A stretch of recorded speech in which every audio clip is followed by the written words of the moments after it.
반갑습니다. 간접적이지만 여러분들의 오늘 제가 9년째라고 들었는데요. 교회갱신협의회 여러분들에게 감사를 드립니다. 여러분들이 이렇게 좋은 일을 시작하셔서 저희 침례교 안에도 저희들은 침미준이라고 하는 단체를 만들었어요. 침례교 미래를 준비하는 모임 이렇게 해가지고 사랑의 교회 수양관에서 매년 같은 날짜에 저희들도 모입니다. 목회자들만 우리 한 500~600명, 적은 숫자가 아니에요. 여기서 가정 메워서 2박 3일간 저희들도 참 뜨거운 회복을 꿈꾸고 있습니다. 지금 이제 내년에 4회째를 맡게 되는데 얼마나 하나님께서 함께 하시는지 여러분에게 감사를 드립니다. 여러분의 열기로 말미암아 또 열정이 우리 또 한국 교회의 다른 모든 곳에 번져나갈 줄 믿습니다. 오늘 제게 주어진 시간이 1시간 정도 되는 것 같은데요.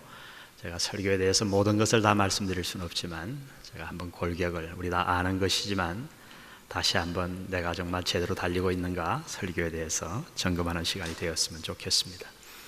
우리 달라신학교 가면 지금도 제 마음에 잊지 않는 하나의 작은 돌로 된 간판 같은 것이 하나 있습니다. 학교 가면 여기에 보면 아주 작은 글자, 그죠? 간단한 글자가 쓰여 있는데 Preach the word, 말씀을 전파하라.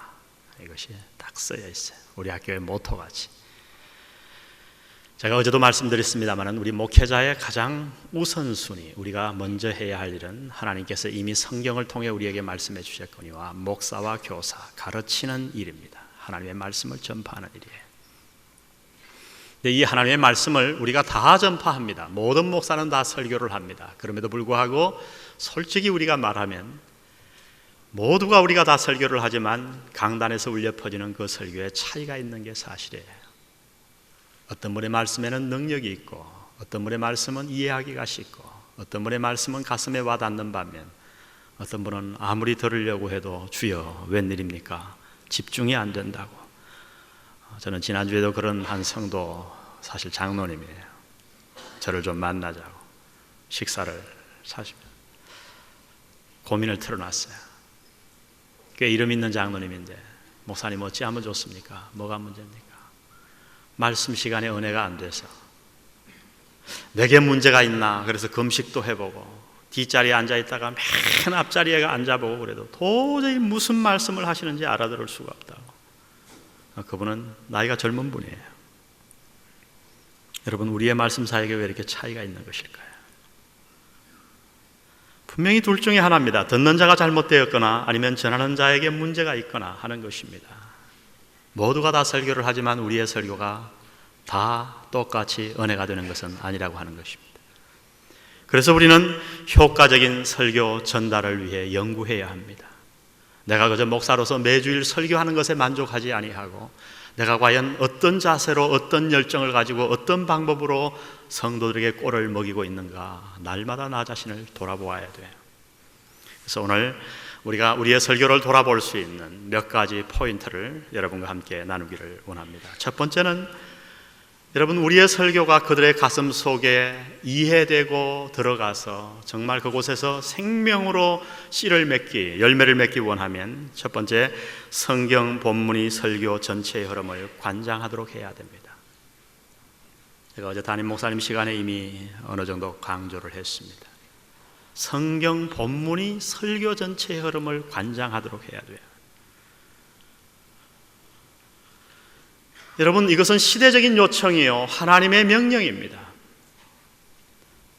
하나님께서 우리를 왜 부르셨는가? 내 철학을 이야기하라고 우리를 부르신 게 아니에요. 하나님의 마음을 대변하기 위해서 저와 여러분을 불렀습니다. 그러면 우리가 무엇을 해야 합니까? 내가 하고 싶은 말이 많을지라도 나의 이야기를 좀 중단하고 하나님이 말씀하신 하나님의 말씀인 이 성경 본문을 충실하게 설교 시간에 성도들에게 전파해야 합니다. 사실 과거에는 소위 강해 설교를 하지 않아도 많은 성도들이 귀를 기울였어요. 그러나 요사이는 이제 성도들이 강해 설교가 뭔지를 압니다. 저 목사님의 설교가 상식에서 나온 것인지 너무너무 말을 잘해서 언변해서 나온 것인지, 아니면 정말 저 목사님의 설교가 성경 말씀의 뿌리를 받고 있는지 성도들은 이미 압니다. 어떨 때 성도들이 마음을 열고 하나님의 말씀을 받는가? 그 말씀이 조금 말솜씨는 부족해도 성경 말씀에 근거해 있으면 그들은 받습니다. 왜 우리가 성경 본문이 우리의 설교를 관장하도록 해야 됩니까? 설교 전체 흐름이 성경 본문에 근거하게 되면요, 또 한 가지 큰 이점이 있는데, 그게 뭐냐면 설교를 하기가 굉장히 쉬워요. 사실 원고가 필요 없어요. 때로 저도 강의 설교를 합니다마는 성경 본문에 따라서 그대로 아웃라인이 나온 설교는요, 너무너무 설교하기가 편하고 원고를 아예 갖고 올라가지 않아요. 성경 딱 하나만 가지고. 그때는 제가 원고를 안 본다고 하는 뻑이고 싶어 그런지 제가 이렇게 하고 설교를 합니다. 딱 한 번도 눈길을 여기 안 주고 이렇게 하고서도 얼마든지 설교가 가능해요.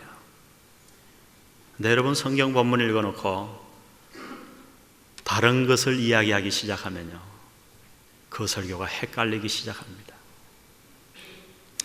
헤드론 라빈슨은 뭐라고 얘기하냐면요, 오늘날 많은 강단에서 한 가지 안타깝고 슬픈 현실인데, 그것은 뭐냐면 오늘날 하나님의 말씀이 강단에서 마치 스포츠의 시작을 알리는 애국가 연주의 연주로 들려지고 있다, 그렇게 이야기했어요.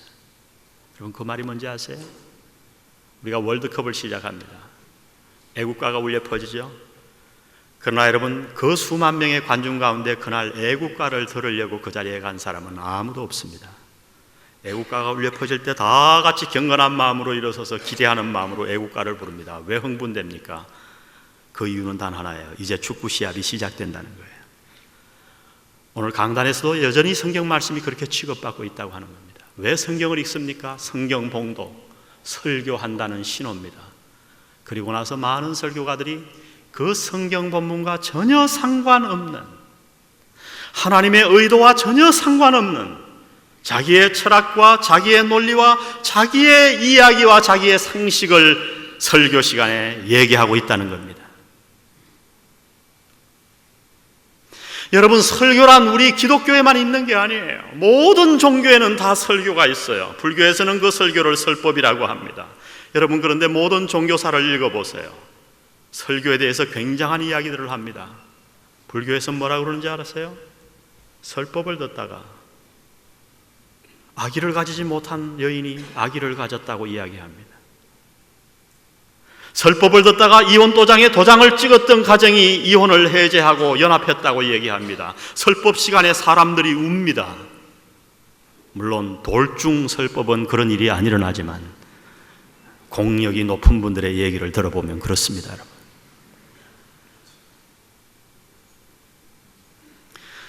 여러분, 기도조차 마찬가지예요. 기도는 우리 기독교에만 있는 게 아니에요. 모든 종교에는 다 기도가 있어요. 그러면 여러분, 이런 질문을 한번 던져본 적이 있습니까? 도대체 그들이 하는 설교와 내가 하는 설교의 차이가 무엇인가? 그 차이가 뭘까요, 여러분? 도대체 우리의 설교와 그들의 설교를 구분짓는 무엇이 있단 말입니까? 가마력 말고요, 내 말솜씨 말고요.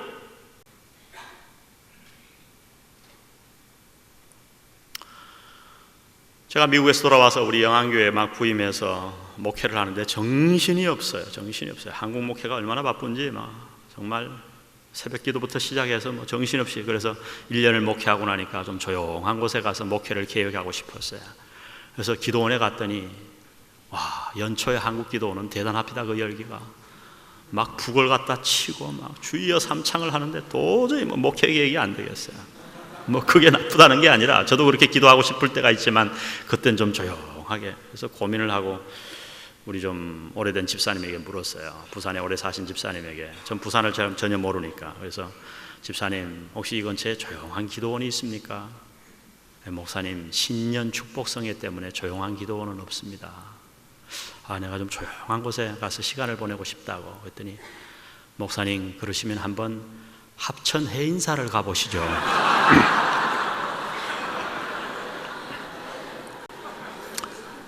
대단한 교인이죠.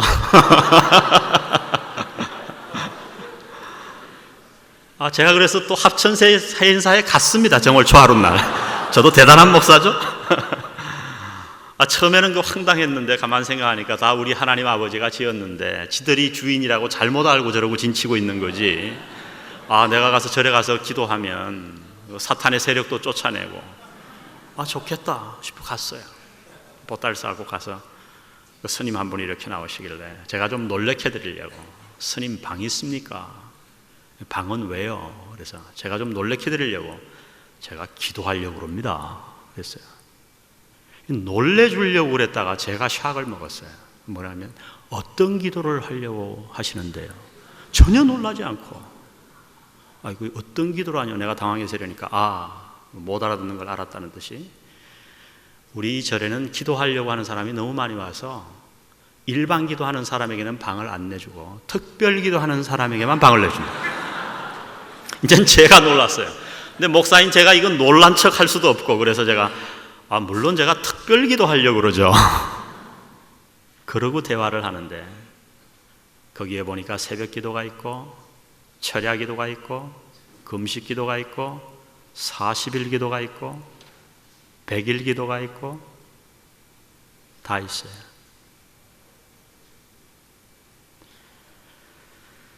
여러분, 모든 종교에 설교가 있습니다. 그리고 그 설교를 듣고 기적이 일어났다고 사실을 기록하고 있습니다.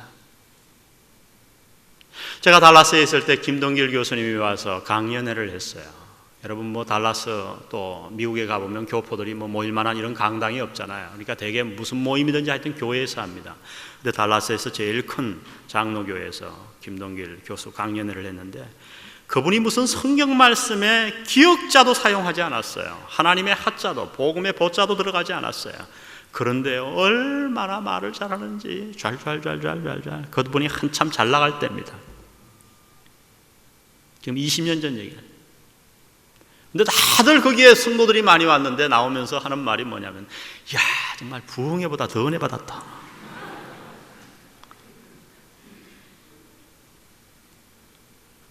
여러분, 도대체 우리의 설교와 일반 강령과 다른 종교의 설교를 구분짓는 것이 무엇일까요? 여러분이 알다시피 그 합천의 인사에 가면 성철 스님의 사리를 모셔놓은 곳이 있습니다. 사리에 대해서는 의견이 분분하죠. 의학계에서는 잘 말을 하지 않지만 그 절에서는, 불교에서는 고성일수록 사리가 많이 나온다고 그러죠. 의학계에서는 그 사리가 뭐냐 하면 사람이 이 땅에 살 동안 스트레스를 많이 받으면 그게 그렇게 생긴답니다. 그런데 불교 때문에 쉬쉬하고 있는 거예요. 그러고 보면 우리 목사님들도 화장을 하면 사리가 많이 나올지 모르겠어요. 목회가 이게 보통 스트레스입니까? 어쨌든 그 사리를 모셔놨어요. 여러분, 성철 스님의 일생을 아시죠? 뭐로 유명하죠? 기도입니다. 평생을 기도만 하다가 떠나신 분이에요. 특별히 마지막 12년을 기도를 했는데 어떻게 기도했는가? 24시간을 거의 기도했어요. 잘 때는 어떻게 잤는가? 앉아서 잤어요. 12년을 등을 한 번도 땅에 대본 일이 없어요. 여러분, 40일 금식기도 그건 아무것도 아니에요. 사흘만 한 번 앉아서 지내보세요. 허리가 두 동강 날 것 같을걸요? 그게 사람 힘으로 됩니까? 12년을 등을 땅에 대지 않고 기도만 하다 갔다고요. 그러나 여러분, 우리가 너무나도 잘 알듯이 그 성철 스님이 천국에 갔습니까? 구원받았습니까?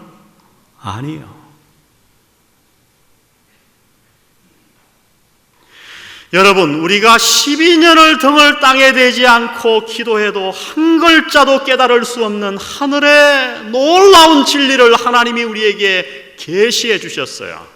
여러분, 계시가 뭐예요? 열어 보이는 거예요. 아무도 알 자가 없어요. 기도 아니라 무엇을 해도 알 방법이 없어요. 근데 하나님이 우리에게 은혜로 하늘의 복음의 진리를 열어 보이신 줄 믿습니다. 여러분, 그 계시가 뭐예요? 계시의 말씀이 다름 아닌 성경 말씀이에요. 다시 되풀이합니다. 당신이 12년을 등을 땅에 대지 않고 기도해도 40일 금식 기도를 밥 먹듯 해도 한 글자도 깨달을 수 없는 하나님의 말씀을 하나님이 여러분에게 공짜로, 저와 여러분에게 은혜로 내려주셨어요. 여러분, 그런데 우리가 이 하나님의 말씀을 설교하지 않고 다른 이야기를 한다면 어찌하겠습니까? 내가 설교할 때 사람들이 감동을 받느냐? 애를 못 가지던 여자가 애를 갖느냐? 가슴이 뜨거워졌느냐? 여러분, 이런 게 중요한 게 아니에요. 모든 종교에 그러한 기적은 다 있습니다. 그러나 저는 믿습니다. 그 모든 것은 다 페이크입니다. 가짜입니다. 정말 이 세상에 우리의 영혼을 살리고 우리를 진정 어둠의 수렁에서 건져내어 천국으로 가게 하며 우리가 설교하는 그 영혼들의 삶을 진정으로 변화시킬 수 있는 것은 이 세상의 어떤 말의 능력이 아니라 계시의 말씀인 하나님의 말씀에 있는 줄 믿습니다. 여러분, 그렇다면 우리가 이 말씀을 설교해야 하지 않겠습니까? 성경 말씀을 읽었습니다. 그런데 그 성경 본문이 하나님은 이렇게 얘기하십니다. 라고 말씀하시는데 설교자인 내가 가서 아름다운 언어를 가미해서 라고 설교했다고 한다면 여러분, 그것이 설교일까요? 그것은 설법이 될 수 있을지 몰라도 하나님이 우리를 보내신 설교는 아닙니다. 여러분, 이것이 바로 우리가 성경 본문을 설교해야 될 이유인 것입니다. 여러분, 이것을 위해서 우리는 부름받았습니다. 하나님 앞에서 확신을 가지십시오. 내 말이 비록 부족해도. 때로 저도 그런 유혹을 느껴요. 성경 말씀 어떨 때 읽어보면 어째 이렇게 기록했노? 이렇게 바꾸면 너무 좋을 것 같은데. 그렇지 않아요, 여러분. 하나님의 말씀은 능력이 있는 줄 믿습니다. 좌우의 날선 어떤 것보다도 예리하여 겉으로 보기에 그들이 금방 변하지 않는 것 같아도, 그들이 내 설교를 좋아하지 않는 것 같아도, 코미디언같이 그들을 웃기지 않는다고 해도 우리가 충실히 하나님의 말씀을 설교하고 강의하면 그들의 영혼이 살아날 줄 믿으시기 바랍니다. 결국 설교자란 뭐냐? 저는 두 세계를 이야기합니다. 여러분, 교환에 있는 대로 하나는 성서의 세계를 연구하는 자가 설교자입니다. 그리고 또 하나는 청중의 세계를 연구하는 자예요. 그럼 설교자는 뭐냐? 그 성서의 세계와 청중의 세계를 잇는 다리 역할을 하는 것이 바로 설교자의 역할입니다. 여러분, 왜 다리가 필요합니까? 그 이유는 성서의 세계와 청중의 세계에는 엄청난 간격이 존재하기 때문에 그렇습니다. 수많은 간격이 있습니다만 저는 한 4가지 간격을 여러분과 짧게 나누고 싶습니다. 첫 번째는 어떤 간격이죠? 다 같이 한번 시작. 시간적 간격입니다. 도대체 몇 년의 간격이 있단 말입니까? 적어도 4,000년의 간격입니다. 만일에, 그런데 어떤 학자가 주장하는 대로 욥기서가 아브라함 시대에 쓰여졌다고 주장하는 것을 만약에 우리가 받아들인다면 6,000년의 차이가 있어요. 모세 오경만 해도 우리와 3,400년의 차이가 있어요. 여러분, 말이 3,400년 그러니까 하나도 안 놀라시네요. 안 놀라세요. 제가 미국에서 돌아오자마자 89년 된 기독교 잡지를 읽은 적이 있어요. 그런데 이게 분명히 한국말인데 도저히 무슨 말인지 모르겠어요. 한 번 읽어갖고 막 아래야 한글이 막 찍혀있고 이러는데 말이죠, 글자는 다 알겠는데 이해가 안 오는 거예요. 3번 정도 읽으니까 조금 그 뜻을 알겠더라고요. 여러분, 하물며 우리는 지금 3,400년의 고문서를 다루고 있는 것입니다. 이 간격을 누가 메꿉니까?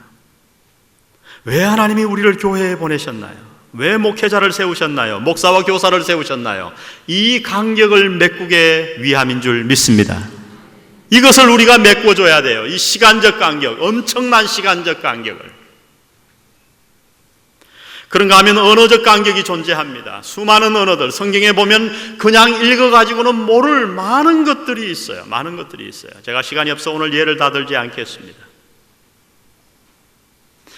한 가지 예를 들면 여러분 요나서 1장을 여러분이 읽으시잖아요. 그냥 요나서 1장을 읽으면 설교를 잘못하기 십상이에요. 저도 그렇게 설교를 해왔어요. 그러나 히브리어로 어느 날 제가 요나서 1장 읽은 다음에 제 설교를 바꾼 적이 있습니다. 하나님이 요나에게 나타나셔서 하신 말씀은 너무 간단해요. 일어나 외치라. 일어나 외치라. 우리 요나서 한번 찾아가 보겠습니다. 시간이 조금까지만. 요나서 1장 한번 가보십시다.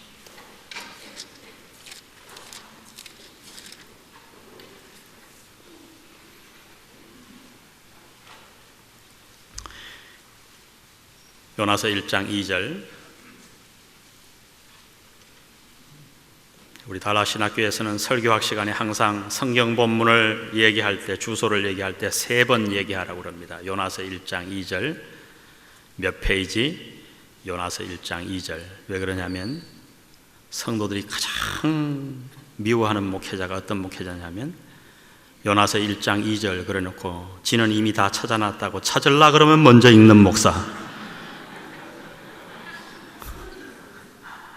그런 작은 것들이 사실 그 청중의 마음에 상처를 팍팍 주고 커뮤니케이션을 가로막아요. 그래서 꼭 3번을 반복하라고 합니다. 잘 유념하십시오. 그래서 저는 꼭 3번 반복합니다. 요나서 1장 2절. 몇 페이지? 요나서 1장 2절. 너는 일어나 저 큰 성읍 니느웨로 가서 그것을 쳐서 뭐하라? 외치라. 외치라. 강의 시간이 20분 더 늘어났어요. 할렐루야. 좋습니다. 그러면 제가 몇 시까지죠? 정확하게 목사님? 80분이면 시작한 시간을 제가 40분까지 할 수 있겠네요. 그렇죠? 좋습니다. 일어나 외치라. 히브리어로 쿰케라. 이 동사가 강조되어 있어요. 근데 여러분 1장 6절에 보십시오. 선장이 나아가서 그에게 이르되 자는 자여 어찌미뇨 일어나서 내 하나님께 뭐하라? 구하라. 우리나라 말에는 이렇게 번역이 되어 있습니다만 히브리어 성경을 읽으면 똑같아요. 굼케라. 제가 이것이 왜 중요하다고 이야기하는 겁니까? 우리가 많이 생각할 때 요나가 그저 하나님의 말씀에 불순종해서 도망가다가 매 맞고 그냥 고레배 속에 들어가서 회개하고 돌아왔다, 이 정도로 해석할 겁니다. 그러나 여러분 사실 요나서를 읽어보면, 히브리서를 읽어보면 전혀 그렇지 않아요. 하나님은 화가 나서 요나를 치신 적이 없어요. 노하셔서 요나를 치신 적이 없어요. 요나가 어떤 하나님의 말씀을 듣고 도망갔느냐? 굼케라. 얼마나 하나님을 도망가는 길이 힘들었던지 마침 막 도망와가지고 욥바에 딱 오니까 거기에 다시스로 가는 배가 있어요. 우연이 아니죠. 왜? 그 당시에 문헌을 읽어보면 1년에 서너 번밖에 욥바에서 다시스로 가는 배가 없었어요. 그런데 마침 욥바에 도착하자마자 출항하는 배가 있었어요. 여러분이 하나님을 등지고 모든 일이 다 잘 된다고 그것을 복으로 생각하지 마십시오. 피박을 쓰는 경우가 있습니다. 다 알아들으시는만요. 다 합신에 제가 영성을 테스트해 보기 위해서 제가 한 말인데 다 알아들으시는만요. 우리 침례교도 다 알아듣습니다.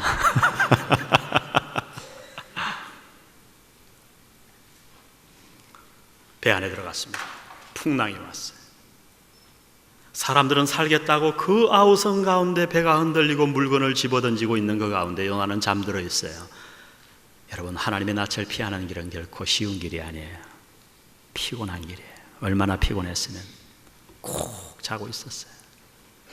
선장은 아무 뜻 없이 와서 소리치는 겁니다. 너무너무 기가 막히니까. 자는 자여 어찌미뇨 일어나 구하라. 그 얘기가 뭔지 아세요? 굼케라. 히브리어에 이 단어가 먼저 등장하는 거예요. 여러분, 자다가 요나가 벌떡 일어나서 뭐라고 생각했을까요? 아이고, 하나님이 여기까지 쫓아오셨다고 보니까 선장인 거예요. 이해가 되십니까, 상황이? 선장은 아무 뜻 없이 한 말이지만 하나님은 그 선장의 말을 통해 지금 요나의 폐부를 찌르고 있는 겁니다. 저는 그래서 요나서 1장의 설교 제목을 바꾸었어요. 결코 포기하지 않으시는 하나님. 제가 시간이 없어서 1장을 다 강의하지 못합니다만 1장은 이런 것들로 가득 차 있습니다. 가득 차 있어요. 저는 이 요나서 1장을 히브리어로 읽을 때마다 한국말이 얼마나 영감받은 언어인가, 히브리어 단어로 영감받은 게 한국말이라고 생각합니다. 꿈 깨라.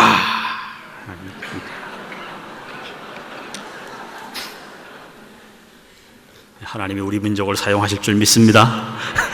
이렇게 설교하면 안 됩니다.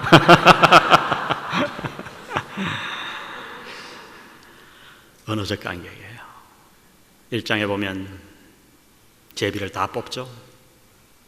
요나가 걸리죠. 왜 네가 걸렸냐고, 어찌 됐냐고, 나 때문에 풍랑이 왔다고, 어떻게 하면 좋겠냐고, 나를 들어 바다에 던지라고, 그러면 풍랑이 잠잠해질 거라고. 근데 놀라운 말씀이 나와요. 가장 중요한, 1장에서 가장 중요한 말씀,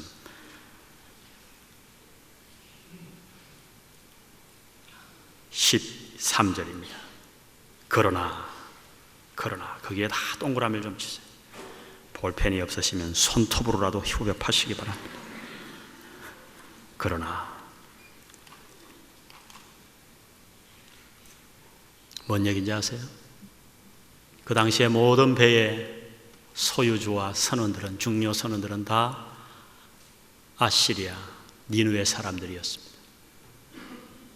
하나님의 종이라고 하는 요나는 그 아시리아 사람들을 구원하라는 하나님의 메시지를 거역하고 그들이 미워서 도망가고 있는 중에 풍랑을 만났습니다. 누구 때문에? 요나 때문에.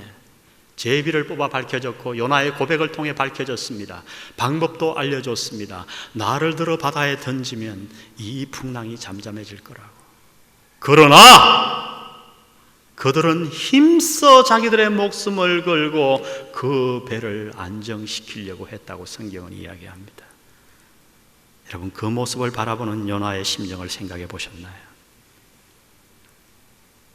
선원들은 그냥 도의적인 면으로 그렇게 했을 거예요. 그러나 하나님은 그 선원들의 행동 하나하나, 말 하나를 통해 지금 요나의 폐부를 찌르고 계신 거예요. 그들의 행동을 통해 요나를 각성시키고 있는 겁니다. 여러분, 요나서 2장의 요나의 회개는 물고기 뱃속에 들어가서 단순히 어려워서 생긴 회개가 아니었습니다. 하나님의 메시지의 결과였던 겁니다. 이것이 언어적인 간격이에요. 아이고, 목사님 난 못해요. 이 나이에 또 히브리어 공부해야 되나? 못한다, 못해. 여러분, 제가 그런 얘기, 히브리어의 히자도 모르셔도 돼요. 왜?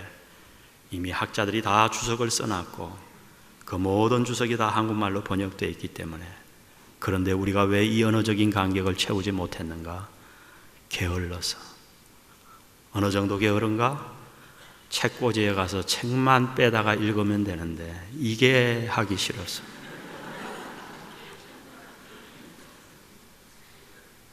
너무 바쁘죠.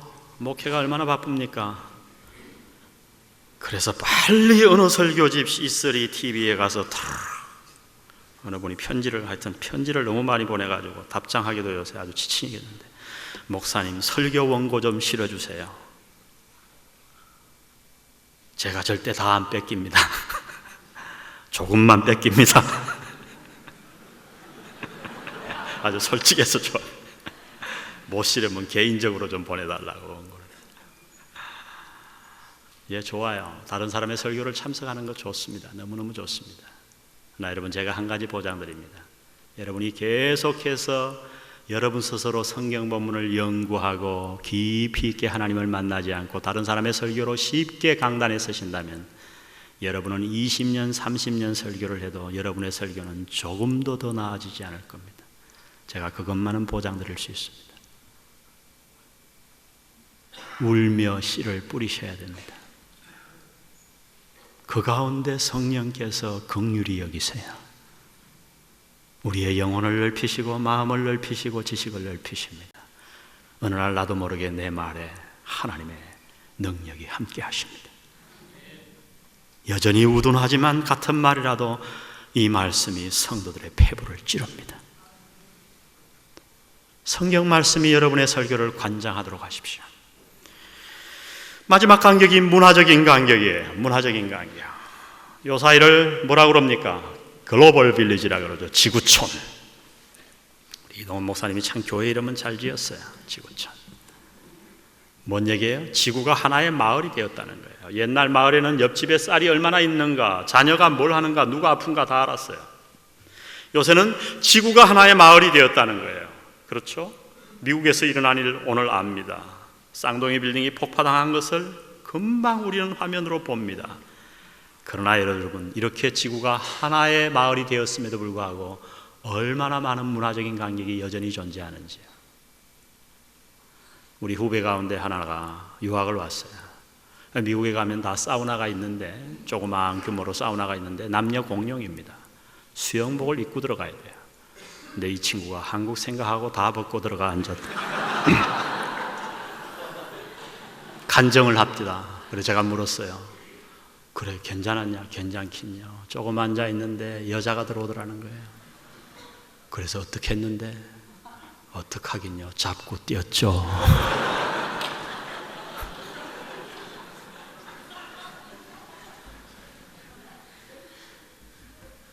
여러분, 21세기에 사는 우리가 이런 문화적인 간격이 있다면 하물며 지금 우리는 어느 시대의 문화를 연구하는지 아십니까? 3400년 전 문화예요. 여러분, 그 문화를 어떻게 연구하지 않고 하나님의 메시지를 우리가 이해할 수 있단 말입니까? 누가복음 10장 4절로 한번 가보십시다. 제가 이 강의를 할 때마다 종종 드는 구절입니다. 사용하는 누가복음 10장 4절.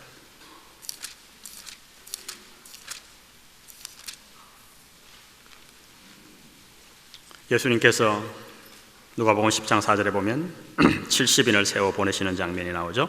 누가복음 10장 4절. 전대나 주머니나 신을 가지지 말며, 그 다음 다 같이 읽겠습니다. 시작. 길에서 아무에게도 문안하지 말며. 왜 전도대를 보내면서 전대나 주머니나 신을 가지지 말라고 그랬을까요? 전도는 맨발로 뛰는 것이다, 그 말씀일까요? 아니죠. 하나님만 의지하라. 그 당시 신발은 굉장히 중요하고 비싼 것이었어요. 전대나 주머니나 신을 가지지 말라. 전도하는 자는 지갑을 가져가지 말라. 그래서 어떤 목사님은 이 말씀을 그렇게 이해해서 선교사 보내면서 한 푼도 안 줬답니다.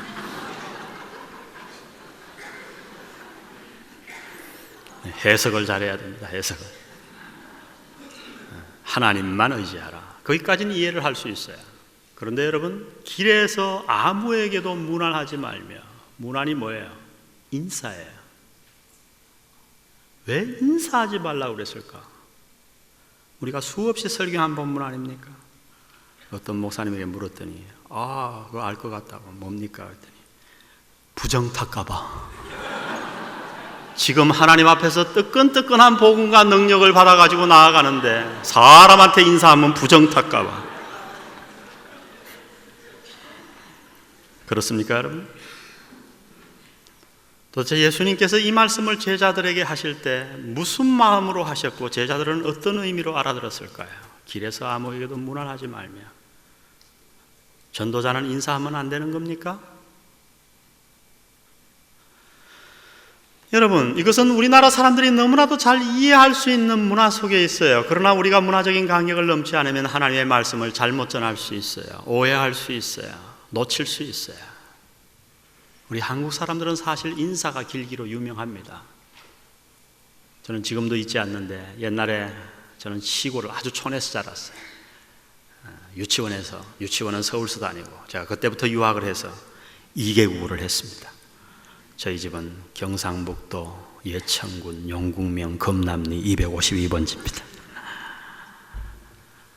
그때 아들을 서울서 교육시켜야 된다고 우리 작은 집으로 저를 유학을 보냈어요. 그래서 제가 그때 서울말도 완벽하게 했고 경상도 말도 완벽하게 했습니다. 그래서 서울에 가면 어머니 그러다가 집에 들어가면 어무요 이렇게 했어요. 하루는 갔는데 장화를 사주시겠대요. 장날이 5일장이 열렸는데 얼마나 그날이 기다려지는지 빨리 가 사야 되는데 가다가 이웃집 아저씨를 만났어요. 우리 아버지가 인사를 하기 시작하는데 작년 농사는 어찌 됐는가? 돼지 새끼는 몇 마리나 낳았는가? 서울 간 아들은 잘 있고 아이고 며느리가 속을 썩인다고? 제가 느끼기엔 1시간은 서 있는 것 같았어요. 여러분, 그 옛날에 하이 하고 지나가면 그거는 큰일 납니다. 뭔가 섭섭함이 있구나. 그러나 여러분, 이 세상에서 인사가 길기로 가장 유명한 나라는 유대인들입니다. 그러면 예수님께서 길에서 아무에게도 문안하지 말며 70인을 보내며 이 말씀을 제자들은 어떤 의미로 알아들었을까요? 전도의 무슨 성? 식업성. 예를 드는 겁니다. 여러분, 이런 문화적인 간격, 성서의 세계와 청중의 세계 사이는 엄청난 간격이 존재한다고요. 이 간격을 메꾸라고 하나님이 저와 여러분을 부르셨어요. 여러분, 이게 얼마나 은혜인지 아세요? 저는 어느 날 보니까 왜 성경을 이렇게 연구해야 알도록 하셨을까? 어떨 때는 불평이 생겨서 그냥 다 읽으면 알게 하시지, 왜 하나님은 이런 주석가를 통해서 우리에게 이 말씀을 알게 하신단 말인가 그랬는데, 이게 은혜더라고요. 하나님이 말씀하시기를, 얘야, 아무나 다 읽어서 말씀을 다 깨달으면 네 밥줄은 끊긴다. 할렐루야. 아무나 읽어서 해석 안 되는 게 은혜인 줄 아시기 바랍니다. 아무나 읽어 해석되면 목사가 뭔 필요 있어요. 여러분, 하나님은 우리에게 이 일하라고 우리를 부르신 거예요. 아멘. 이 일에 헌신하시기 바랍니다. 제가 어제도 얘기했지만 목회자의 수많은 일들, The best에 적은 The better입니다. worst가 아니에요. 나쁜 게 아니에요.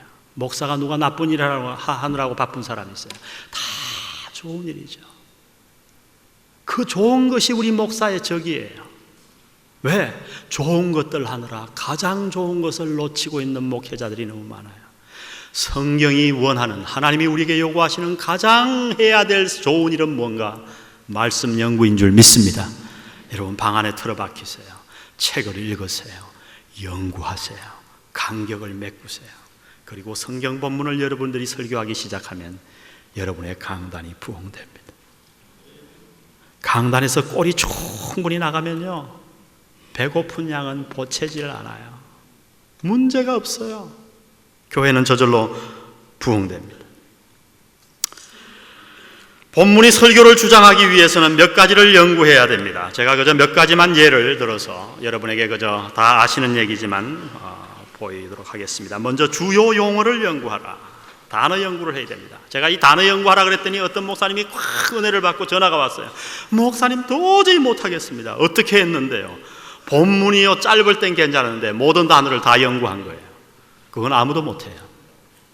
주요 용어라 그랬습니다.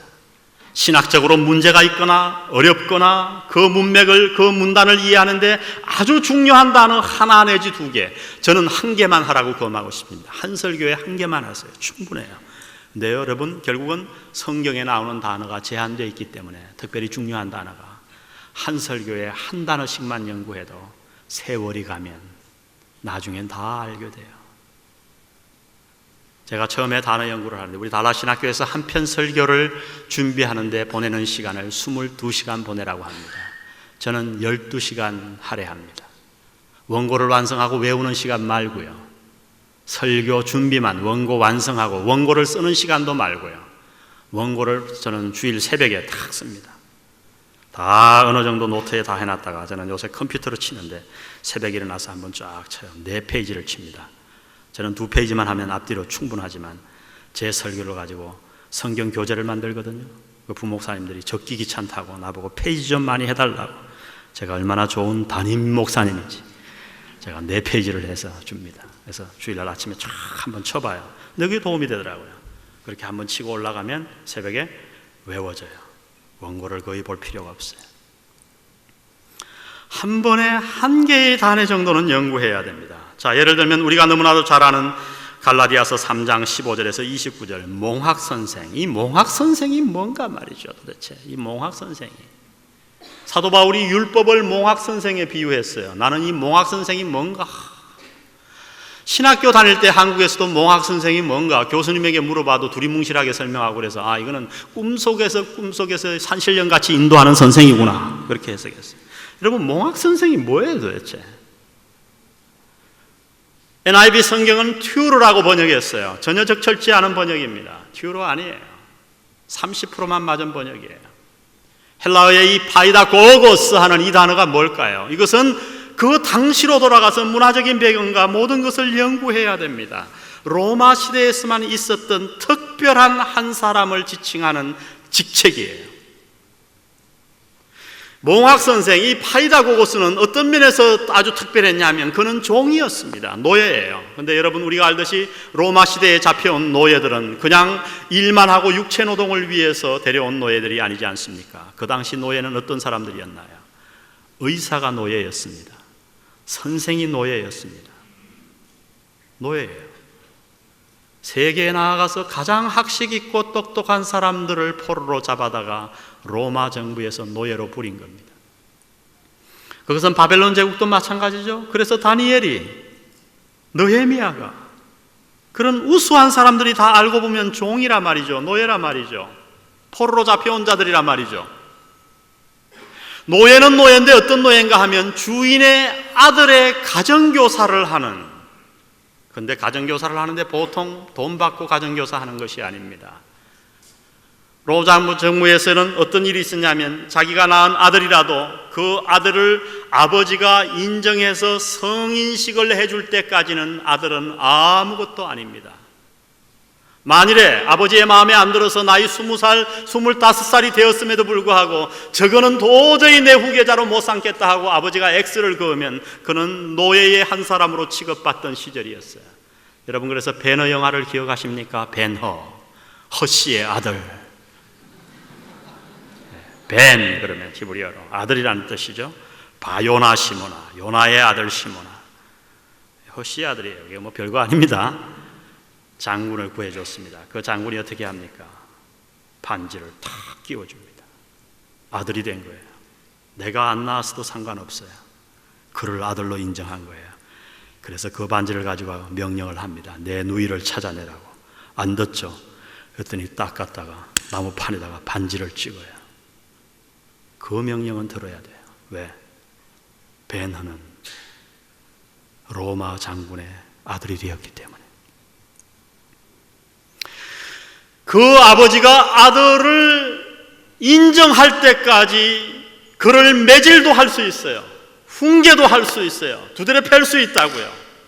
모든 권력을 다 가진 사람, 그 사람을 파이다고고스, 한국말로 몽학선생이라고 번역한 것입니다.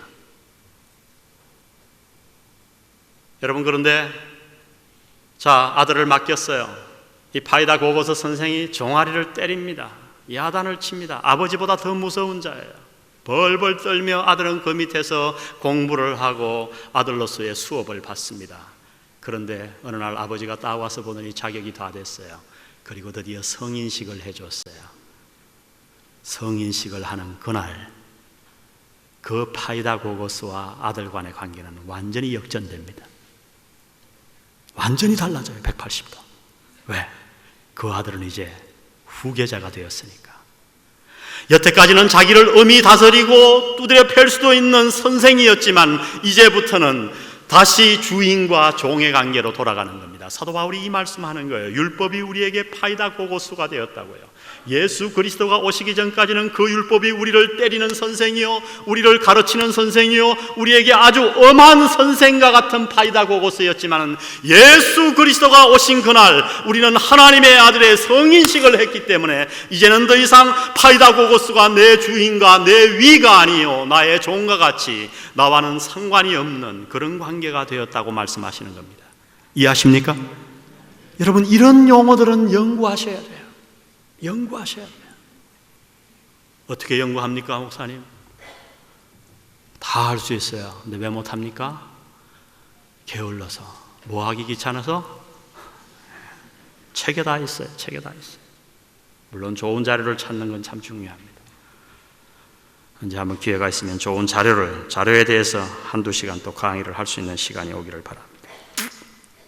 여러분, 주위에 있는 분들에게 물으십시오. 창세기부터 계시록까지 가장 좋은 주석이 뭔지. 제가 그것을 한 10년 전에 만들었어요. 한국에 나오자마자 창세기부터 계시록까지 가장 좋은 주석이 뭘까 만들었는데 너무너무 번역이 빈약하더라고요. 최근에 그걸 만들려고 하니까 3년째 지금 출판사에서 뭘 번역했는지 그걸 만들질 않아요. 그래서 제가 내년에 만듭니다 이러고 기다리고 있습니다.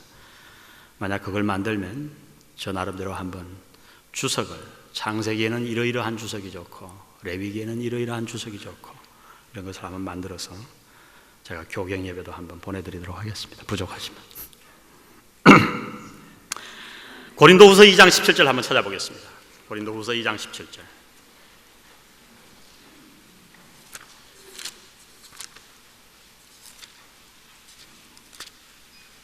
고린도후서 2장 17절입니다.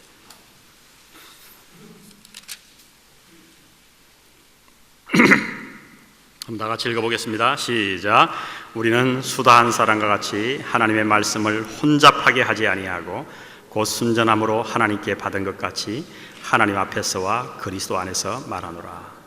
하나님의 말씀을 어떻게 하지 아니하고요? 혼잡하게. 이게 뭔 뜻일까요? 우리는 수다한 사람들과 같이 하나님의 말씀을 헷갈리게 하지 아니하고, 그렇습니까? 복잡하게 설교하지 아니하고. 어떤 분은 그렇게 설교하시더라고요. 내 설교는 간단하잖아, 다 알아듣잖아. 그리고 이 말씀을 부흥사님께서 말씀하시더라고요. 보라고, 혼잡하게 하면 안 돼요. 그 PhD 받은 것들 그거 다 말씀 거역하는 거예요. 혼잡하게 하고 있잖아요. 제가 앉아서 주여 주여 하고 앉아서 그 설교 듣고 있었습니다. 무슨 뜻일까요? 혼잡하게 한다. 연구하셔야 됩니다. 카펠류오 하는 단어. 이 카펠류오 하는 단어는 카펠로스라고 하는 단어에서, 명사에서 유래되었는데, 카펠로스는 한마디로 말하면 소매상입니다. 세븐일레븐, LG24시 같은 소매상 말입니다. 근데 소매상은 소매상인데 어떤 소매상이냐면 남을 속여 부당한 이익을 취하는 소매상이에요.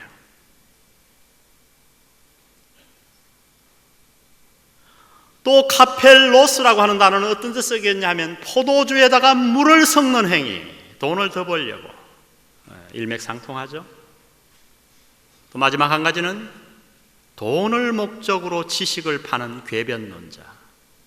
모두 다 뭐가 있어요? 부당한 이익. 지금 사도 바울의 말씀의 뜻을 알겠습니까? 우리는 수다한 사람들과 같이 하나님의 말씀을 혼잡하게 하지 아니하고, 뭔 얘기인지 아세요? 돈을 목적으로 하나님의 말씀을 전파하지 아니하고. 근데 놀라운 말씀은 뭐예요? 우리는 어떤 사람들과 같이? 어떤 사람들요? 수다한 사람들. 수다한 사람이 몇 명이에요? 그 당시 사도 바울 당시에 이미 돈 때문에 하나님의 말씀을 전파하는, 돈 때문에 하나님의 말씀을 왜곡해서 전파하는 그런 사람들이 수없이 많았다고 말씀하십니다. 오늘날에는 없죠? 없죠? 진짜인지 모릅니다만은 한때 그럽디다. 기도원에 가면 안수를 해주는데 건반지 누렇게 끼고 살찐 여자가 오면 안수하면서 사랑하는 딸아 내게 복이 있을지어다 막 축복을 해줍니다. 반지도 안 끼고 삐쩍 마른 할머니가 들어오면 등줄기를 후려패면서 이년아 회개하라.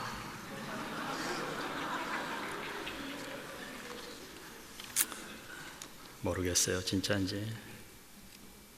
수많은 부흥회에 가보면 하나님의 말씀을 말씀되게 해서 헌금 강요하는 거 좋은 일입니다. 해야 됩니다. 세상 위에서 다 쓸돈 목회자가 어떻게 해서라도 긁어서 천국에 쌓아주도록 해야 돼요. 그게 우리의 사명이에요. 아멘?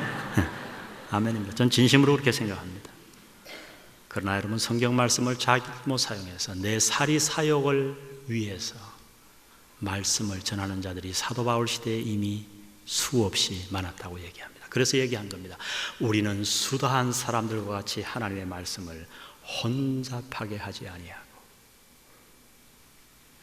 여러분, 이런 단어 연구하셔야 돼요. 그런가 하면 고린도후서 4장 2절, 제가 다 하지 않겠습니다. 거기는 똑같은 한국말로 혼잡이지만은 전혀 다른 헬라어를 썼어요. 돌로 하는 단어. 여러분이 집에 가서 연구해 보세요.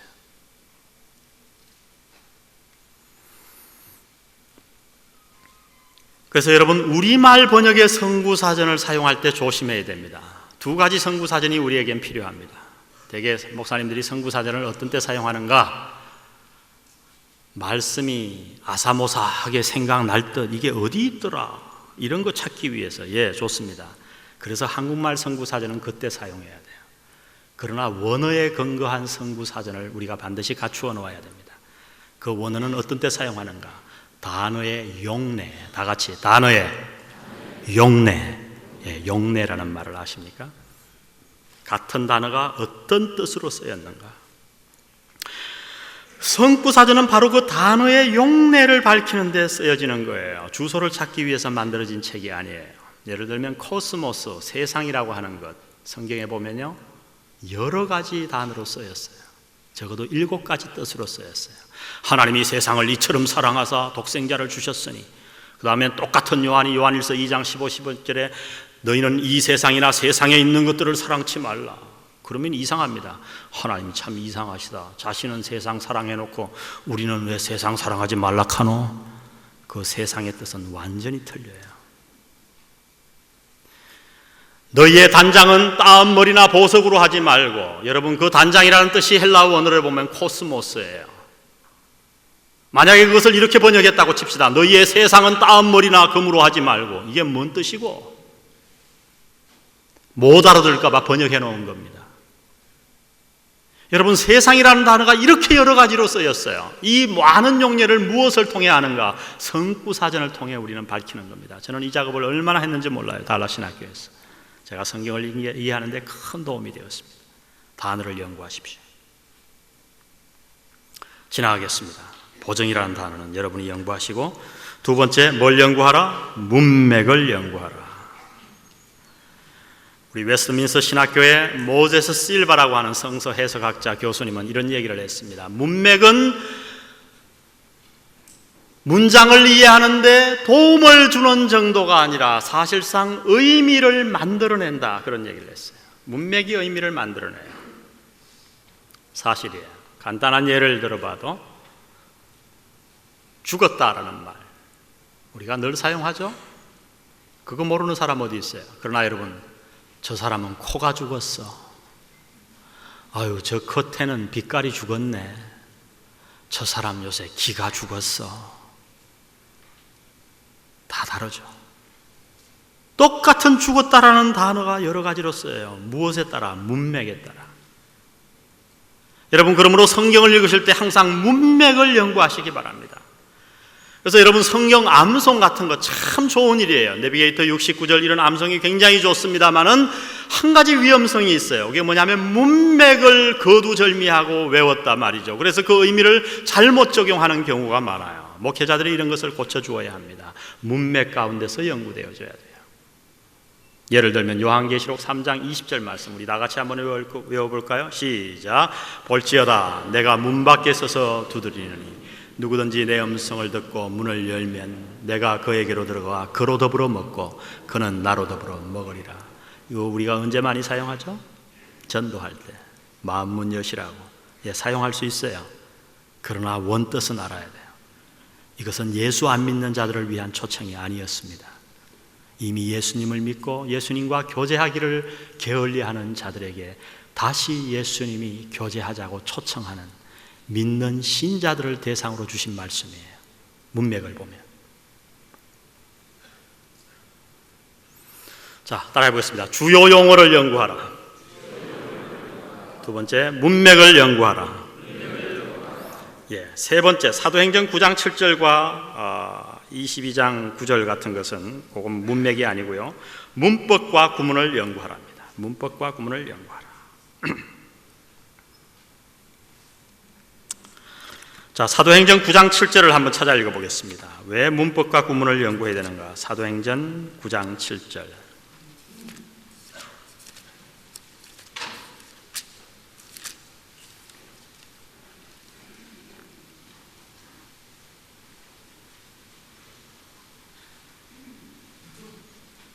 다 같이 한번 읽어보겠습니다. 사도행전 9장 7절. 시작. 같이 가던 사람들은 소리만 듣고 아무도 보지 못하여 말을 못하고 섰더라. 여기 보면 몇 가지 사실을 얘기하는데, 사울과 같이 가던 사람들이 뭐를 들었어요? 소리만 듣고 아무도 못 봤어요. 소리를 들었어요? 못 들었어요? 못 들었습니다. 들었죠. 소리만 듣고 보지 못했어요. 그걸 손가락으로 딱 끼시고 22장 9절로 가보세요.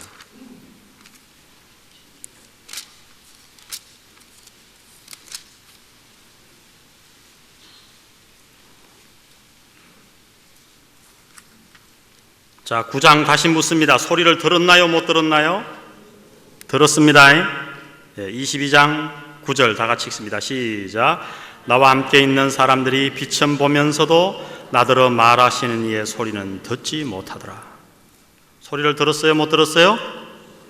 사도 바울이 똑같은 간증을 하는데 9장에서는 같이 가던 사람들이 소리를 들었다고요? 들었어요.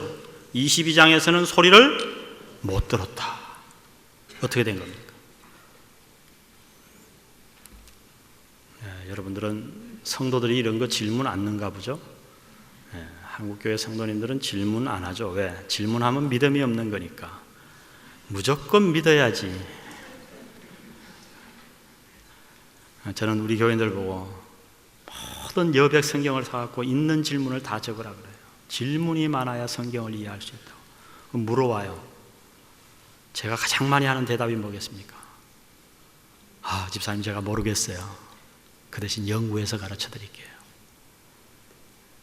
저 과거에는 안 그랬어요. 유학 가기 전에 여기서 전도사 신학교 졸업할 때는 다 알았습니다. 뭐 말이 되든 안 되든 하여튼 뭐 잘 모르겠다 그러면 말을 갖다가 한 10번 정도 빌빌 상거리로 막 데리고 다니면 뭔 얘기를 들었는지 멍 해가지고. 집사님 아시겠습니까? 예. 그러시죠. 근데 요새는 뭐 하여튼 모른다 소리를. 근데 제가 모른다 그러니까 그렇게 좋아해요. 제가 박사학위 공부 과정 마치고 돌아오니까 제가 뭐 10년간 해석학 공부했으니까 오래 했잖아요. 친구들이 너 이제 성경에 대해서 다 알겠구나. 제가 한 가지 알았다 그랬어요. 한 가지. 뭐냐 그래서 제가 성경을 얼마나 모르는가를 알았다. 사실입니다. 모르는 게 더 많아요. 전문가 아닌 사람들은 박사가 되고 그 위치에 있으면 다 알 거라고 생각해요. 그게 항상 고마운 일이죠. 근데 솔직히 의사들한테가 물어보세요. 의사들 모르는 거 더 많아요. 솔직히 물어보세요. 그래서 의사들은 계속 공부해요. 환자 보내놓고 뒤지고 선배 의사한테 전화하고. 여러분, 우리에게 그러한 자세가 필요한 줄 믿습니다. 연구하세요. 모르는 건 부끄러운 게 아니에요. 자, 도대체 어떻게 된 겁니까? 들었다 켜놓고 안 들었다 켜놓고. 이건 뭐 정말 여러분, 문법과 구문을 해석하면 간단히 해석됩니다. 하나님의 말씀은 1.1획도 틀림이 없어요. 헬라어의 이 아쿠오, 듣다라고 하는 단어가 두 가지 용례로 쓰입니다. 두 가지 뜻으로. 뭐냐면 아쿠오 플러스 소유격이 나오면, 뒤에 소유격이 나오면 듣다, hear 이런 뜻이에요. 내기에 listen to, 뭔가 들리는 거예요. 근데 아쿠오 플러스 목적격이 나오면 뭐냐 하면 이해한다, understand의 뜻이 있어요. 그러니까 지금 틀린 얘기를 하는 게 아니고 어떤 얘기냐면 이런 얘기입니다. 사울이 자기 간증을 하는데 하나님이 나타나셨어요. 천둥과 같이 뭐가 하늘에서 왕왕왕왕 소리가 들린 거예요. 그 소리는 다 들었어요. 그런데 그 같이 가던 사람들은 그 소리가 뭔 뜻인지 이해하지 못했어요. 누구에게만 들렸어요? 그 뜻이 사울에게만. 사울아 사울아 네가 어찌하여 나를 핍박하느냐. 이 말씀이 그대로 들린 거예요. 다른 사람들에게는 뭔가 우왕광광광 하고 소리가 나는데 이해하지 못했다, 이런 뜻이에요. 여러분, 성경엔 이런 게 너무너무 많아요. 너무너무 많아요. 여러분, 사실 모든 주석을 보면, 성경 해석을 보면 문법과 구문의 얘기가 70%입니다. 왜 문법과 구문을 하나님 말씀 기도하면 되지? 여러분, 그렇지 않아요. 하나님께서 이 말씀을, 계시의 말씀을 우리에게 주실 때 우리에게 무엇을 통해 줬는가? 저와 여러분이 쓰는 인간의 언어를 통해 주신 줄 믿습니다.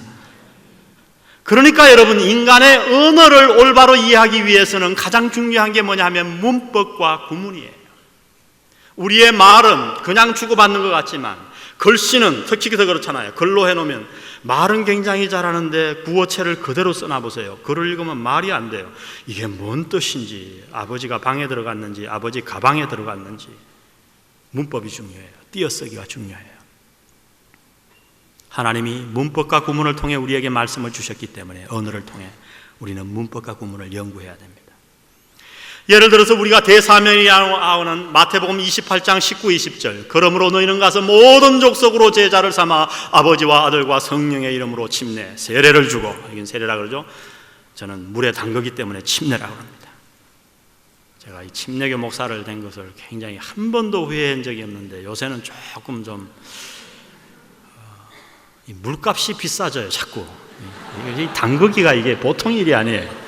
이 앞으로 물값이 더 비싸지면 어떡할까 걱정이 좀 됩니다. 침례가 아주 편한 게 있어요. 세례는 그냥 이렇게 탁 하고 말잖아요. 침례는 물속이 완전히 딱 잠그거든요. 딱 성부와 성자와 성령의 이름으로 내가 사랑하는 형제의 고백에 따라 침례를 베푸노라. 그리고 딱 넘깁니다. 잘 안 넘어가는 건 딴지를 딱 걸어갖고 이 넘기는데 이게 잘 설 죽은 놈들 버둥거리잖아요. 그러면 안 꺼내요. 안 꺼내.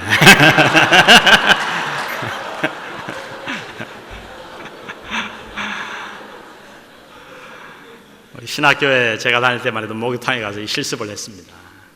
장난치면 F 준다고 그렇게 그래도 안 꺼냅니다. 빨리 꺼내라고 막 버둥거리잖아요. 안에서. 교수님 이놈 아직 안 죽었습니다.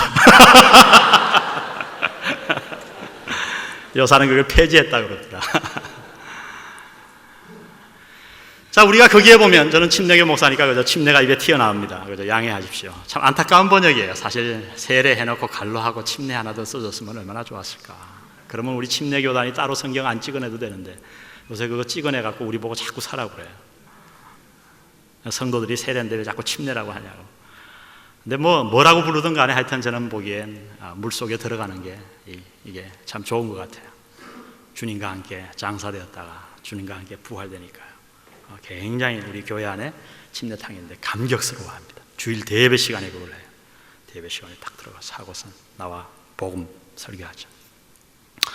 자, 이 대사명이라고 하는 것, 여기에는 문법과 구문이 우리가 반드시 이해해야 될 게 있어요. 많은 사람들이 뭐라고 해석합니까? 동사가 몇 개냐? 그러면 이렇게 얘기합니다. 가서, 너희는 가서 모든 족속으로 제자를 삼아 아버지와 아들과 성령의 이름으로 침례 세례를 주고 내가 분부한 모든 것을 가르쳐 지키게 하라. 한국말로는 5개예요. 가르쳐 지키게 하라. 5개. 근데 사실 여러분 문법과 구문을 연구하면 여기에 주동사는 하나예요. 제자 삼으라. 가르쳐 지키게 하라는 하나의 단어예요. 4개의 동사 형태가 나오지만 주동사는 하나입니다. 나머지 3개는 뭔가 분사예요. 제자 삼는 것에 다 종속된 것입니다. 가서 전도죠. 세례나 침례를 주고 예배라고 말씀하는 분들도 있고 구원이라고 말씀하는 분들도 있고 좋습니다. 가르쳐 지키게 하라. 교육. 한국교회는 뭡니까? 전도 따로, 제자 삼는 것 따로, 다 따로예요. 전부 따로예요. 따로. 그렇지 않아요. 예수님이 말씀하신 것은 제자 삼으라. 그 제자 삼는 것 안에 전도와 예배와 교육과 모든 것이 포함되어 있다고 예수님은 말씀하십니다. 이것이 바로 올바른 제자 삼는 것의 의미예요. 그리고 이 대사명을 주실 때 앞에 어떻게 말씀하십니까? 예수께서 나와 일러 가라사대 하늘과 땅의 모든 권세를 내게 주셨으니. 누가 이 명령을 하셨어요? 제자 삼으라고. 하늘과 땅의 모든 권세를 가진 자가. 그러니까 여러분 이 말씀을 불순종하면 그 무게를 생각해 보십시오. 그리고 마지막 절은 뭘로 쌓여 있어요? 이 대사명은 너무너무 구조가 아름다워요. 볼지어다 내가 세상 끝날까지 너희와 항상 함께 있으리라. 뭐 하는 자들에게? 제자 삼는 자들에게. 할렐루야. 여러분 이런 구조와 문법들을 여러분들이 연구하셔야 돼요. 그러면 여러분의 설교 포맷이 달라져요. 마음은 뜨거운데 전도합시다 막 이렇게 외치는 거 하고 하나님의 말씀을 하나하나 강해해서 성도들의 마음에 탁 심어주는 거 하고는 하늘과 땅 차이에요. 문법과 구문을 연구하십시오. 네 번째, 역사 혹은 문화적 배경을 연구하라. 이미 제가 문화적 배경에 대해서 말씀드렸습니다. 특별히 창세기 15장 이런 것은 굉장히 중요한 장인데요, 제가 강의하지 않겠습니다. 마가복음 11장만 한번 보겠습니다. 마가복음 11장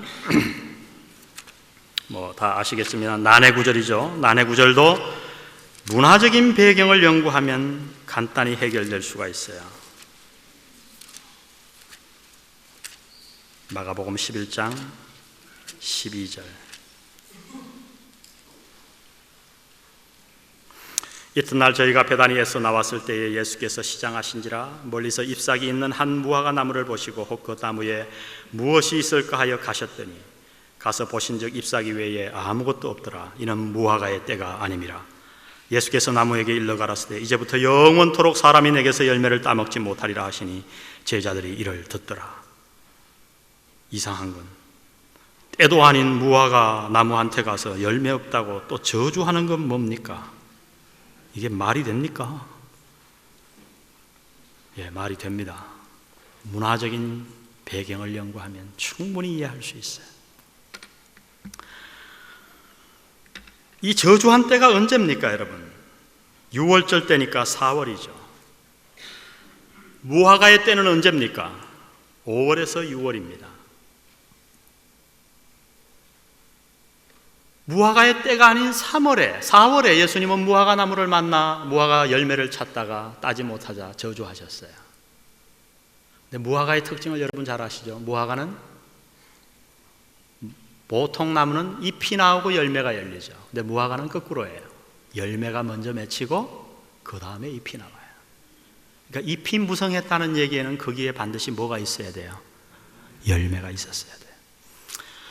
특별히 무화과의 열매는 언제부터 시작되냐면 3월부터 시작됩니다. 그래서 이 4월 정도 되면 중간 정도의 사이즈의 무화과가 열리는데 이 무화과를 솎아줘야 돼요. 옛날 여러분, 지금도 농사 짓는 사람들은 열매가 너무 많이 열리면 전부 다 조그맣게 못 먹는 열매가 될까봐 중간중간에 솎아줍니다.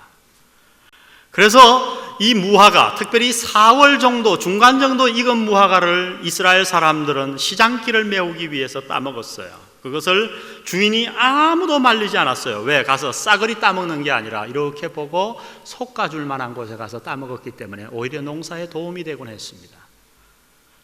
그 사람들은 그것을 즐겨 먹었어요. 예수님도 이날 시장길을 느끼셨던가 봐요. 근데 저기 멀리서 보니까 무화과 잎이 무성한 무화과 나무가 있어요. 잎이 있었다는 건 뭐예요? 거기에 다 익지는 않았지만 무화과의 때는 아니지만 중간 정도에 먹을 만한 열매가 가득 맺혀 있어야 돼요.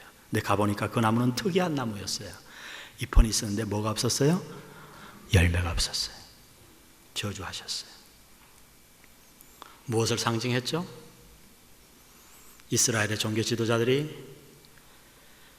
형식과 외형은 무성하지만 내면적으로 하나님 앞에 전혀 열매가 없는 이중적인 위선적인 삶을 예수님께서 간접적으로 지적하신 겁니다. 저주하신 거예요.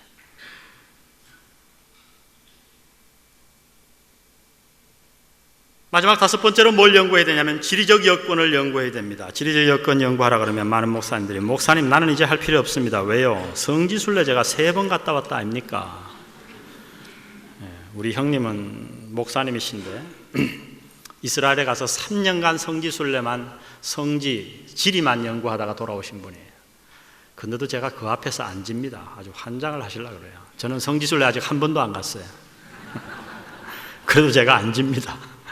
제가 늘 그럽니다. 그거 진짜가 그거 다 2000년 전에 다 변해 터진 거 그거 보고 왜 자꾸 얘기하냐고. 얘기하지 말라고. 성경 보고 얘기하자고. 저도 내년에 한번 가긴 갔다 올라 그럽니다. 성지순례 안 갔다 와도 연구할 수 있어요. 수많은 자료들이 있어요. 예를 들어서 마태복음 13장 우리는 그냥 어떻게 생각합니까? 4가지 밭, 길가, 돌밭, 가시밭, 또 뭐예요? 좋은 밭, 다 따로따로의 밭을 생각합니다. 그래서 저 교인은 이 집사는 보니까 자갈밭이다. 아유, 저건 가시밭이야. 사실은 예수님이 그렇게 얘기한 것 같지 않아요. 우리 마음 안에 4가지 밭이 공존할 수 있어요. 모두에게. 여러분, 이스라엘 나라는 돌이 널린 나라예요. 지나가다가 돌이 얼마나 많았으면 맨날 돌로 쳐 죽이라 그랬겠습니까? 여러분, 돌이 하나도 없는 무슨 사막 같은 데 가서 돌로 쳐 죽이라. 돌 찾는 사이에 다 도망가고 없죠. 늘린 게 돌이니까, 그죠? 농사를 지으려면 어떻게 해야 됩니까? 돌을 다 걷어들여야 돼요. 그래서 돌을 다 걷어들이고 이 한쪽에 쌓아놓으면 그 돌 옆으로 지나다니잖아요. 그럼 사람이 다닌 곳은 길가가 되고 그 돌을 쌓아놓은 것은 돌짝밭이 되고 돌짝밭 너머에는 가시가 자라죠. 그리고 이쪽은 옥토가 돼요. 하나의 밭에 다 있어요. 설교해보면 알 거예요. 사람은 어떤 데 은혜를 받는가? 자기하고 비슷한 얘기 해주면 할렐루야예요. 자기 의견에 다른 거 얘기하면 목사님 오늘 틀렸다. 여러분, 이 말씀을 이렇게 설교해 보세요. 우리가 하나님의 말씀이 내게 맞든 안 맞든 다 아멘으로 받아야 할 줄 믿습니다. 네. 내 안에 네 가지 밭이 공존할 수 있어요. 눈물을 뿌리며 씨를 뿌리는 자는, 눈물을 흘리며 씨를 뿌리는 자는 기쁨으로 단을 거두리로다. 왜 눈물을 흘릴까요? 씨 뿌리는데 왜 울면서 뿌려? 웃으면서 뿌려야지. 어떤 분은 이렇게 얘기합니다. 이스라엘 나라에 아주 흙이 곱기 때문에 성지순례 갔다 온 분이 그러다요. 고와가지고 뿌리면 먼지가 팍팍 올라온대요. 그러니까 제가 안 가는 겁니다. 또 어저께는 돌풍이 막 부는데 그 돌풍에 씨가 다 내려간다. 이렇게 또 해석을 하시더라고요. 지난주에 어떤 분이 설교하시는데 성지순례 자기 3번 갔다 왔다 그러더라고요. 이거 아닙니다. 이스라엘 나라는 뭐가 있죠? 갑자기 비가 와요. 강이 생겨버려요. 비가 오면 순식간에. 그래서 그런 성경 많잖아요. 하나님께서 우리에게 수로를, 남방의 수로를 돌리시고, 그죠? 갑자기 수로가 말이죠. 그러니까 씨를 뿌려놓으면 갑자기 비가 와요. 비가 와야 씨가 사는데 적당하게 와야 되는데 그게 아니라 갑자기 와가지고 홍수가 져서 샥 하고 씨가 떠내려갈 때가 한두 번이 아니에요. 그래서 여러분, 그 당시 예수님 당시에 이스라엘 나라에 씨를 한 번 뿌리고 열매를 거두려고 하는 사람은 아무도 없었어요. 씻겨 내려갈 것을 각오합니다. 그럼 다 씻겨 내려가면 또 어떻게 합니까? 또 뿌립니다. 눈물을 흘리며 씨를 뿌리는 거예요. 여러분, 이런 지리적 여건을 연구하셔야 돼요. 성경의 지리를 연구하지 않으시면 성경의 30%를 모른다고 하는 신학자의 말에 저는 동의합니다. 역사 문화적인 것을 위해서는 구약 성서 배경 주석이라고 하는 것이 있습니다. 신약 성서 배경 주석이라고 하는 책, IBP에서 나왔는데 여러분이 한번 참고로 사보시면 굉장한 도움이 될 겁니다. 모든 문화적인 배경을 다 설명해 놨어요. 열처녀의 비유, 왜 기름이 부족했을까? 뭔 뜻일까 그게? 등이 너무너무 작았어요. 주먹만 합니다. 그 등은 지금도 현존하죠. 그러니까 기름은 다 준비했어야 돼요. 마땅히 해야 할 일을 하지 않은 자에 대한 책망으로 말씀하신 거죠. 그런 것을 연구하십시오. 자, 성경 본문 연구. 두 번째로 성경 본문을 무엇과 연관시키라? 청중과 연관시키라. 한번 따라해 보겠습니다. 성경 본문을 청중과 연관시키라. 문화의 옷을 입히는 겁니다.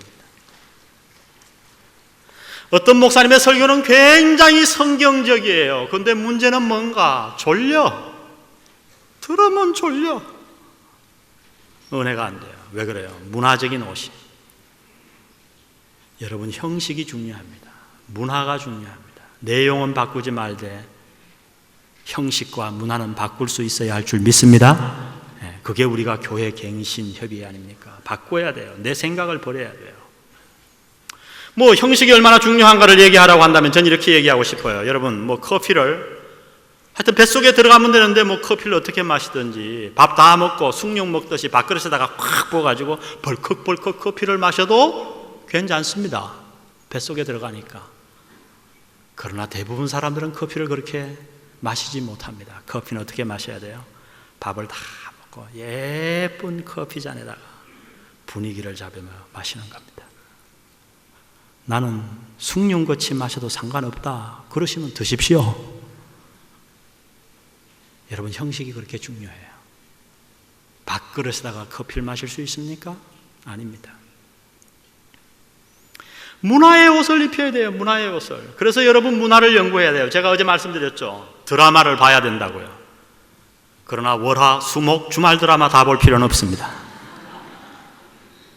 파리의 여인을 보느라고 토요일 날 밤을 샐 필요도 없습니다. 녹음을 하십시오. 또 저는 사용하는 방법 가운데 우리 집 사람 보고 보라 그럽니다. 그리고 여보 줄거리를 얘기해봐, 줄거리를. 우리 집 사람이 얘기를 해줘요. 다 알고 계셔야 돼요. 왜? 문화의 옷을 입히기 위해. 예를 들면 내가 드라마를 보고 영화를 보고, 이동원 목사님이 저는 그것을 제일 잘하는 분이라고 생각해요. IMF가 딱 오면 사실 그 설교집 보니까 옛날에 다 했던 설교인데 책 팔아서 돈만 버셨어 보니까. 똑같은 설교인데 옷을 바꿨어요. 지금은 우리가 요단을 건너야 할 때입니다. 지금은 우리가 기도해야 할 때입니다. 지금은 우리가 하나님을 의지해야 할 때입니다. 그래갖고 14편 설교를 했어요. IMF 오자마자. 그때 지구촌교회가 차고 넘쳤습니다. 제가 그 설교하시는 걸 보고 역시 설교가다. 똑같은 성경 말씀이라도 청중과 연관을 시켜야 돼요. 청중. 여러분의 청중을 알아야 됩니다. 여러분의 설교를 듣는 사람이 누구인가를 여러분이 아셔야 돼요. 그래서 두 기둥입니다. 여러분의 교인의 성격을 아십시오. 여러분 교인이 고민하는 것이 무엇인지 아십시오. 청소년들을 아시고 여러분 모든 동네를 아시고 청중을 연구하셔야 합니다. 훌륭한 설교자는 항상 아름다운 청중이 푸근하게 느낄 수 있는 설교의 옷을 입힐 줄 압니다. 언어의 사용이나 모든 것에 말입니다. 세 번째, 설교의 구성을 명확하게 하라. 이것은 뭐 정말 며칠 강의해야 되는데 메인 아이디어와 아웃라인입니다. 저는 설교를 준비하는데 가장 심려를 쏟는 부분이 어디인가? 아웃라인입니다. 아웃라인. 제목은 맨 마지막에 정해요. 저는 그래서 이 아웃라인을 훌륭하게 작성하기 위해서 제 설교 아웃라인은 그래서 보면 굉장히 특징이 있어요. 운율까지 다 맞을 때가 많아요. 운율까지, 글자 수까지. 그래서 감사하게도 우리 성도들 지난번에 어떤 목사님이 당연히 모를 줄 알고 수요일 날 와서 지난 주일날 목사님 설교가 뭐였죠? 그러니까 제목을 쫙 얘기해요. 아웃라인이 뭐였죠? 다 얘기해요. 많은 경우에 외워요. 그 아웃라인이 만드는 것이 가장 힘들어요. 제가 목요일 날 하다가 요새 금요일 날로 옮겼습니다. 저는 온종일 등산을 갑니다. 저희 집 사람과 일주일에 한 3번 정도 산을 오르는데 긴 등산은 일주일에 하루 꼭 해요. 월요일 날 안 쉬고 출근했다가 금요일 날 다 설교 준비하고 아웃라인을 작성하기 위해 올라갑니다. 올라가서 막 이 얘기 저 얘기 하다가 내가 하나님의 계시를 탁 받는 듯 싶으면 우리 집 사람은 저 뒤로 쳐져줘요. 계시가 오시는구나.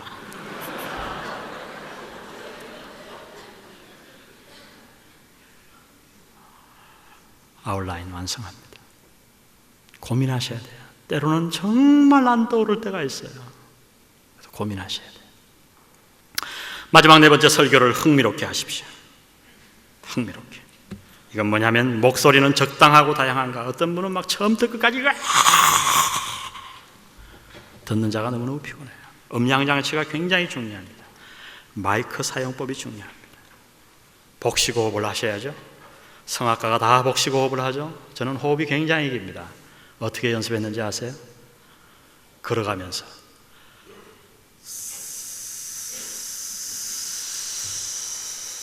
지금도 연습해요. 저는 그래서 노래를 하면요 우리 성악가들이 놀래요. 제가 프레이즈가 굉장히 길어요.